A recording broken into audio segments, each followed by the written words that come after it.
Well, this morning came into church and I went into the bathroom and I noticed there was a little funny smell in the bathroom. So I was wondering if maybe the air freshener had run out. And they have these little things that hang on the wall, and about every 15 minutes or so they go psst, and they just spray something out. So I reached up and I pulled it down off the wall and I noticed that it was empty. And so I said, "Oh, I got to change that thing around." And I came in here to the supply room and I went back in here and got the box with the little things in and went and changed it, and got this idea that I said, yeah, I might as well check the other ones.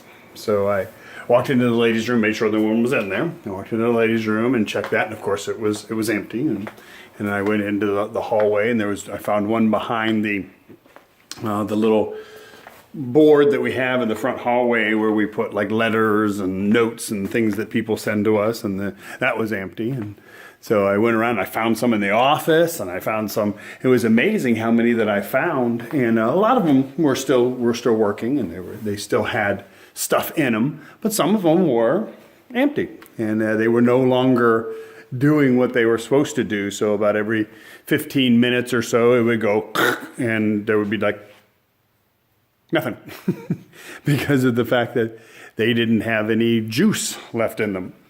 And so I went around and changed those things.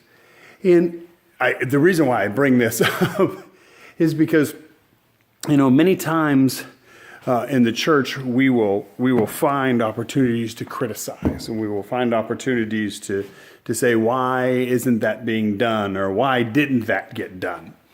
And we've just got to be very careful about that, because, sometimes it's important for us to know that, even with the best of intentions, some things fall through the cracks.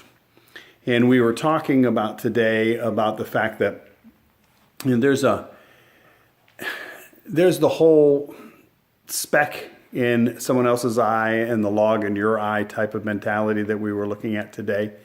And this notion that, many times we're so critical. We're so critical of each other in the church, at work, at home. We're just so critical. And one of the reasons why we're so critical is because being critical of somebody else really makes ourselves feel better. But also, too, that notion of being critical to each other is very destructive. It's very destructive to a ministry. It's destructive to a relationship. It's destructive to a family. It's destructive to a church. It's destructive to anything. And so we talked about today the notion of the $10,000 mistake. And the $10,000 mistake is basically something that goes like this. I'm going to make the assumption that you have the best of intentions for whatever it is that we're working on. So say it's a church, you have the best intentions for the church. If it's a school, you have the best intentions for the school. If it's name it, you have the best intentions for it. And you're going to try things. You're going to experiment. You're going to try things and how to do things. And you're going to make a mistake. And one of those mistakes are going to be big. And it's going to be a big mistake. When I find out that there's a big mistake that happens, my very first thought in my mind is going to be that you have the best intention for the ministry, the best intention for the school, the best intention for the family, the best intention for the relationship in mind. And you messed up. Totally different perspective than 9 times out of 10 how we go into situations where we notice a funny smell in the bathroom and we find that the air fresheners have not been reloaded. The natural tendency is to start to criticize and say, whose responsibility is that? And why isn't there anybody doing it? And don't we pay somebody to clean the bathroom? And shouldn't they have been dead? All that kind of stuff. Instead of just getting up and changing them. It's not a very hard thing to do. But we have a tendency to do that. We have a tendency to be critical of each other. We have a tendency to be critical of people in church. We have a tendency to be critical of people at work or in our family. And so we were talking about that premise today, and the answer is, what do we do to battle this? We stay in our own lane. We do our part. If you're called to clean the church, then clean the church to the best of your ability. If you're called to serve as an elder to the best of your ability. If you're called to volunteer for the Bradenton Dream Center and work in their breakfast ministry, then you work in their breakfast ministry. Whatever the case may be, is you do it. You stay in your lane. You do your thing as best as you possibly can. Don't waste your time watching what everybody else is doing and criticizing it. You do your thing and do it to the best of your ability and let the chips fall where they may with somebody else and some other thing. Yes, is everything going to get done? No, because people aren't going to do things the way that you want them to be done. They're not going to do them in the order that you want them to be done in. But things will happen, and God's going to move in spite of us. The thing that we've got to do is stay out of his way. And one of the ways that we stay out of his way is we stay in our lane. We do that which we know we are called to be. We do that which we know we are called to do.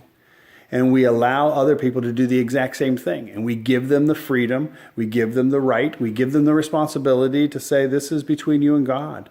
Make it work. And we encourage each other and we support each other. We don't criticize each other constantly. We don't walk around the church on a Sunday morning belly aching about the fact that the air fresheners haven't been changed. We just merely go get an air freshener and change it. We just do it. And so I just pray that as a ministry, as we grow and we expand, especially with the Bradenton Dream Center being here, that we get good at staying in our lane so that we're not constantly sticking our nose in other people's business.